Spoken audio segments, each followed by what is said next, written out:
Dear viewers, آج ہمارا موضوع اس وقت جو ہمارے معاشرے کی حالت ہے اس میں سب سے زیادہ یہ علت یا مرض پایا جاتا ہے، وہ ہے جلک اور مشت زنی۔ مشت زنی کے سبب بہت سے نوجوان بچے اپنا فیوچر، اپنی زندگی کو برباد کر دیتے ہیں، اور بعد میں اس کے سبب پیدا ہونے والی کمزوری، عضو کا ٹیڑھا ہو جانا اور نفس میں سختی کی کمی اور عضو کا ڈھیلا پن، ان مسائل کا شکار رہتے ہیں اور ساری زندگی وہ پچھتاتے ہیں۔ تو آج میں آپ کو ایک ایسا پٹی کا فارمولا پیش کروں گا کہ جو ان تمام مسائل کو حل کرنے کے لیے مجرب و آزمودہ ہے۔ تو پٹی کا نسخہ ملاحظہ فرمائیں۔ چھوٹی مکھی کا شہد 50 گرام، ہیرا ہینگ 20 گرام اور پارا 10 گرام۔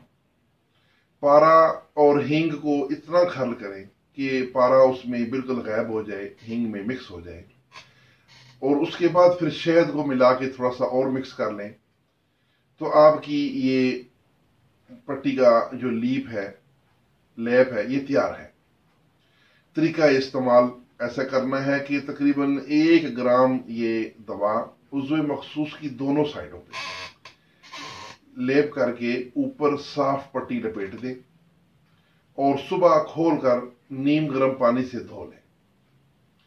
3 روز کے بعد عضو پر کھرنڈ سا بن جاتا ہے اور اس پر دیسی گھی لگاتے رہیں۔ 2-3 روز میں وہ زخم بھی بھر جائے گا۔ جن کو انتشار نہیں وہ ان کو انتشار بھی لوٹ آئے گا، عضو کا ڈھیلا پن بھی ختم ہو جائے گا اور عضو کا ٹیڑھا پن بھی ختم ہو جائے گا، اور اس سے مشت زنی سے پیدا ہونے والی جو کمزوری ہے وہ بھی ختم ہو جائے گی۔ علاوہ ازیں اگر کوئی اس لیپ سے وقتی طور پر فائدہ اٹھانا چاہے تو ایسے لوگ جن کو انتشار نہیں آتا یا سختی صحیح نہیں ہوتی، وہ جماع سے 10 منٹ پہلے اس کا لیپ کریں اور 10 منٹ کے بعد اس کو کپڑے سے صاف کر لیں اور پھر جماع میں مشغول ہوں اور اس کا کمال دیکھیں۔ اس کے ساتھ ہی آپ سے اجازت چاہوں گا۔ والسلام۔